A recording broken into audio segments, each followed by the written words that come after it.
about their pedigrees.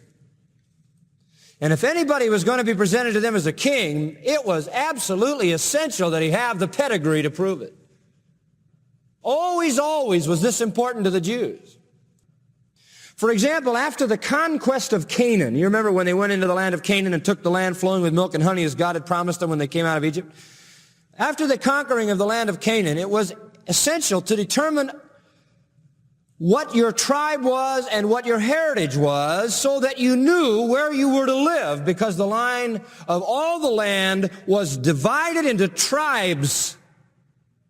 And according to Numbers chapter 26 and chapter 35, you had to know your tribe, you had to know your family, and you had to know your father's house so that you could identify yourself in the right location in the land. So pedigree was very important, tribal identification essential. Under certain circumstances, according to the book of Ruth, chapters 3 and 4, we won't take time to look at it all, but according to Ruth, chapters 3 and 4, under certain circumstances, transfer of property required accurate knowledge of the family tree.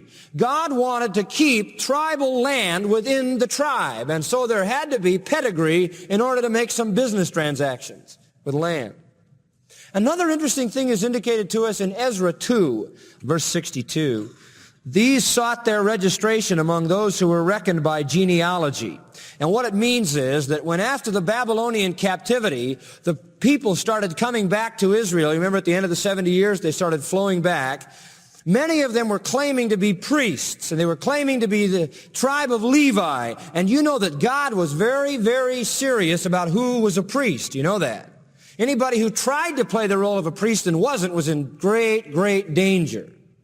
And so when these people came back and tried to claim the right to the priesthood, they had to be proven on the basis, it says in Ezra 2:62, of their genealogy. And if it wasn't found, they were put from the priesthood. So they needed to know their pedigree for the exchange of land, for their tribal location, and for their priestly identification when they returned from captivity. And in fact, it's most interesting to remember, and I'm sure you do remember this, that even when the New Testament begins, what is it that Joseph and Mary are doing? They're going down to be registered according to their own ancestry in their own place, because they were still identifying people in that manner. And in Luke chapter 2, and the first 4 verses, it tells us simply that.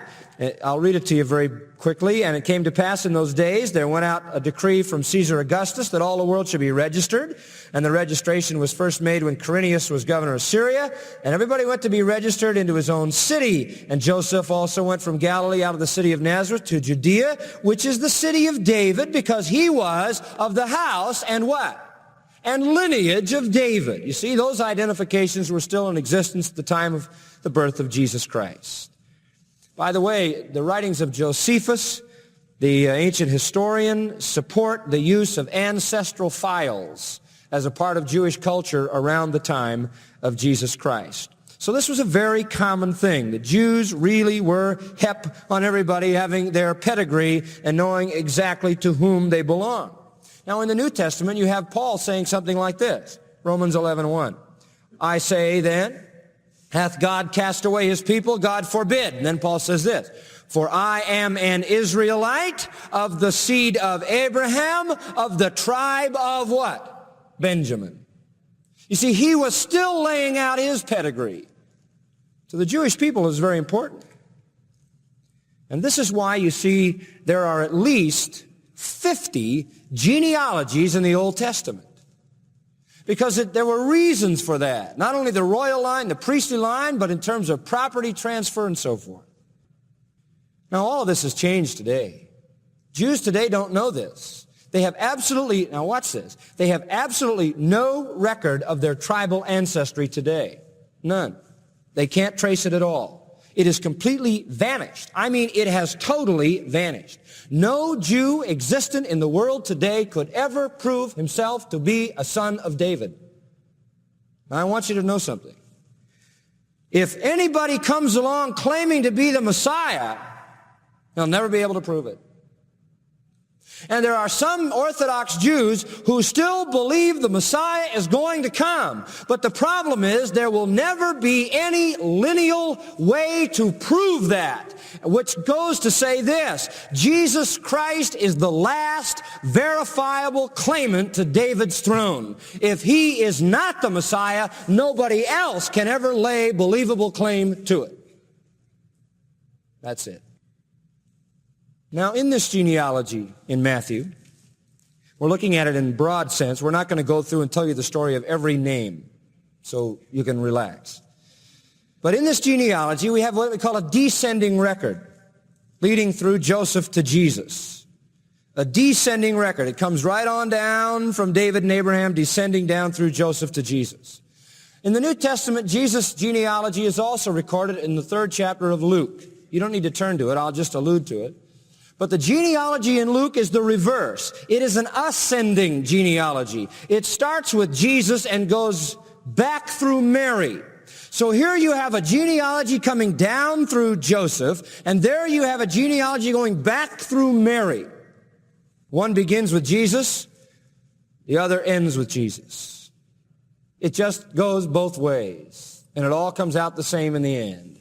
It's as if the Spirit of God says, any way you cut it, folks, this is the one. Now, there are some other distinctions between this one and the Luke genealogy. Matthew is showing the legal, now watch this, you're going to have to get this. Matthew is showing the legal descent of Jesus as the King of Israel. Luke is showing the lineal descent. In other words, Matthew shows us the royal line, whereas Luke shows us the bloodline. You say, what's the difference? The difference is this. The royal line, now watch, the royal line always was passed through which parent? The father. It always came through the father. But Jesus had no human father. So in order to have the bloodline to reign, he had to be a descendant of David through his mother as well. Do you understand that? And so the line of Mary is also the line of David. So through Mary comes the line of David, and through Joseph comes the line of David. Through Mary he has the blood of David, and through Joseph he has the right to reign that belonged to David, even though Joseph was not his father in terms of actuality, he was his legal father. Now stay with me, we'll cover it another way. Matthew follows the royal line through David and Solomon, David's son. Matthew follows it all the way down. He gets to David, and then the royal line went through Solomon. But David had another son. He had several. But this other one was Nathan. And Mary's line came through Nathan. So what you have is one line coming down through David, and then it goes this way through Solomon, and this way through Nathan. Through Nathan you come to Mary, and through